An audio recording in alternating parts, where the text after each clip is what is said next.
Crawford, July 29th, Las Vegas, Nevada. Everybody come out, show support, and watch me fry this fish. I've been preparing for this Terrance Crawford and Errol Spence fight for over a year and a half. And I go on YouTube and I just see all these bonehead idiots. And I don't know what their logic is. I don't know what their stance is and why they're behind the stance that they are. But there are more people cheering for Errol Spence Jr. than Terrance Crawford. And for those of you who have been watching boxing for a while, what is there specifically to love about Errol Spence? Is he a good boxer? Hell yeah.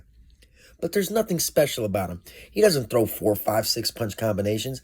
I keep hearing about this outstanding power that he has. I don't see outstanding power. I mean, yeah, he broke Ugas's orbital. Ugas doesn't have good defense. So what does that prove? He beat an over-the-hill Sean Porter, just like Crawford did, but Crawford actually beat him in better fashion. So fans just want to say things just to say things. And it's disturbing. Watching Terrance Crawford for a long, long time, man.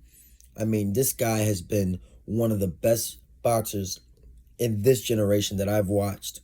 And he's so exciting.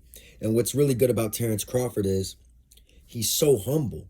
And, you know, he's had to gain a little bit of arrogance for this fight. But before this fight, he was super humble. I mean, the kid comes from Omaha, Nebraska.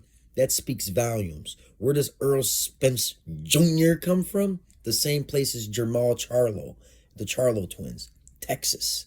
He's not humble. I've never seen Errol Spence as a humble champion. He's a rather arrogant champion. He's boring. He's the naturally bigger guy. I just don't see what the support's about. On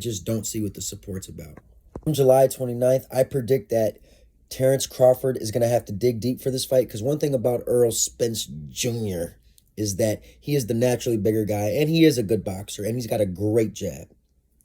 So Terrance Crawford's going to have to dig deep. I don't think he'll get the stoppage or the knockout. I do think he'll win this fight by decision. I think he'll outscore Errol Spence. And I don't think he's just going to have to beat Errol Spence. I think he's going to have to dominate, win 8 rounds to 4, because Errol Spence Jr. is the A side.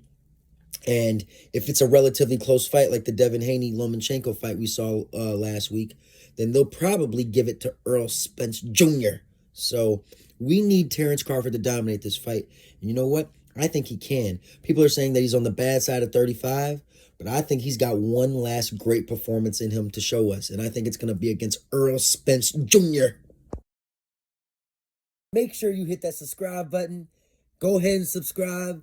Boxing Mania, boxing news all day, baby.